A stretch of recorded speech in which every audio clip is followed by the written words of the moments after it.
Hello, this is Robert Cooper coming from Kingman, Arizona, and I want to show you my me2pc user interface.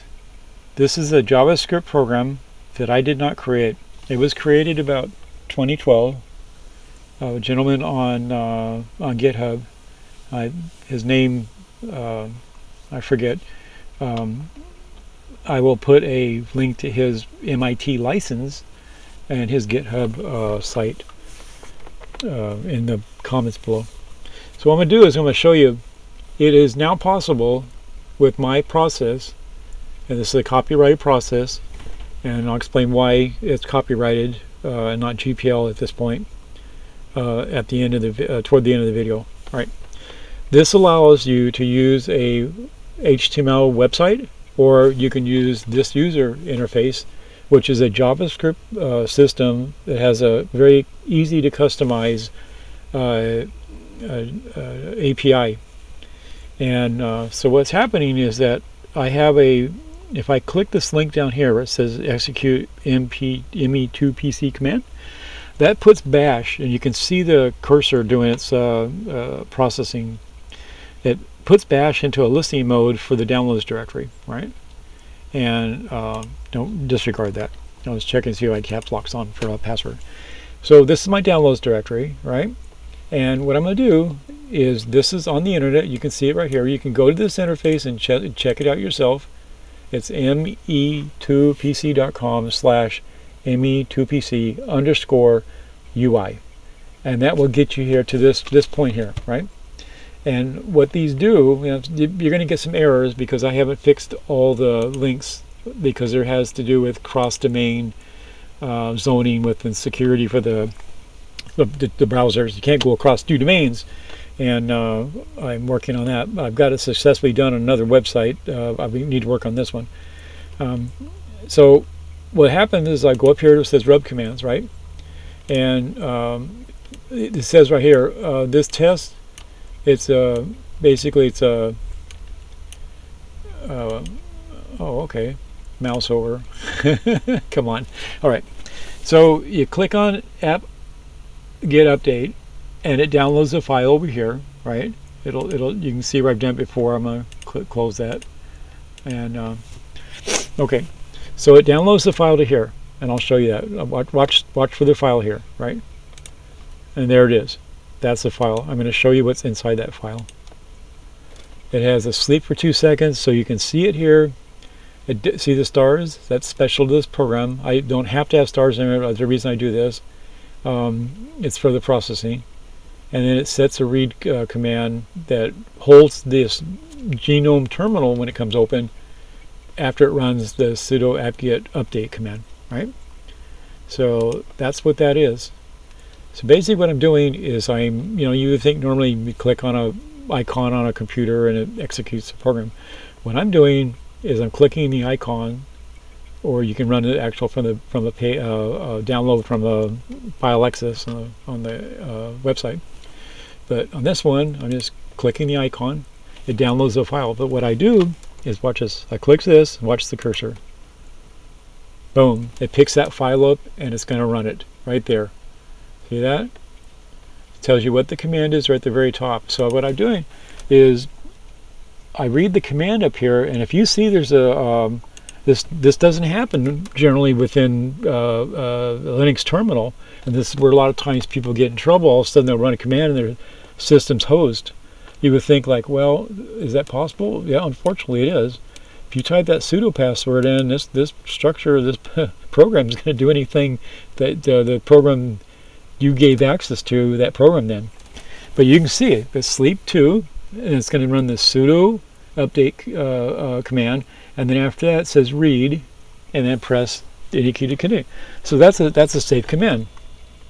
That's an advantage to running my system like this, especially for new users, right? And I can make this where the file doesn't go away for like maybe 30 seconds or something, so that a person can actually click on it. Or I can make it so it doesn't go away, or you can. I'll give you the software, real simple, where it doesn't go away, and you just delete them. Because if there's more than 2 in here, it'll run one. So you could put 5 of these .me me2pc files in this directory, it's going to run one, it's going to delete all of them. That's just the way it's set up. Now you can change the download direction within the browser to somewhere else, and I can do some scripting where this puts it in a different folder too, but that's a little more difficult because it uses JavaScript. So basically what I'm doing is I'm using PHP to download some files, and then some of the my tab template I'm using JavaScript. Okay, so I'm gonna cancel this. I'm gonna run it like that. Okay, so there's no file in there. If I click this, nothing's gonna happen, right? And it'll time out somewhere between 60 seconds and 4 minutes, if I remember right. So basically that's what it is. This is well, I'll tell you what. I'll go to a document here, and you can actually read about it. It tells you all about it. Let's go to GitHub. Right there. And let's go to here, which I have to go 2 steps, and then we go to right here. All right, then we go here. Well, maybe it was at that point. And it says under here, and this one.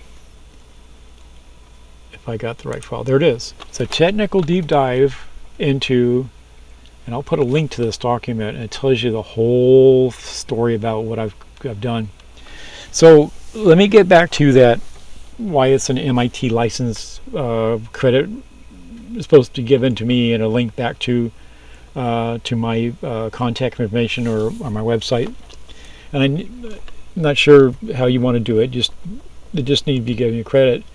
For 6 years, I've been trying to get anyone, including professional programmers, to help me with this project.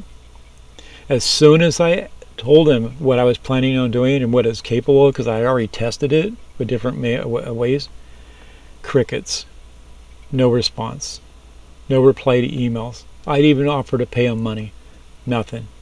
Crickets, no response, no replies, nothing. 6 years, okay?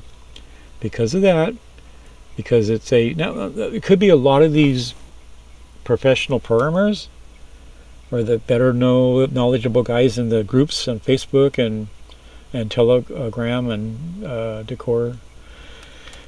They got jobs at corporate America, and this is not a really good thing, because what happens if my system runs okay, if I can get it out there and millions of people or thousands of people even just start using this, a 10-year-old can now build his own custom, looking like this, custom user interfaces. And I would think that these guys are professional programmers, and some of them spent $30,000 or whatever, 4 years of education to become super genius, smart, making a lot of money. I really don't think they want this. You know what? I'm okay with that. But the general public should want it, for those anyway that want to move or learn Linux, because this is going to be something I'm going to continue to do until the day I die. Better learning, better opportunity, build your own systems. You could do this download process. You can do with just a standard basic website with a little bit of JavaScript. You don't have to have all this fancier stuff right here, but this will be available for free. I just want to get people involved, and I like to get credit for what I've done, because it has not been easy. All right, well, that's enough. Well, let me do it one more time, okay? So I'm going to go ahead and click on the execute, which is this one here, right? And I'm going to click this. Now watch this. Boom. Downloaded right here, okay? And immediately come up. Put my password in if I can get that right. I'm trying. And there we go. How about that, huh? Is that cool? Is that so cool? You can run any, I lost the page because of the way I did that, any terminal command from a website now on your computer. Robert Cooper, Kingman, Arizona, having a blast. Thank you. Oh, like, share, comment, let millions of people know, because we need to do this.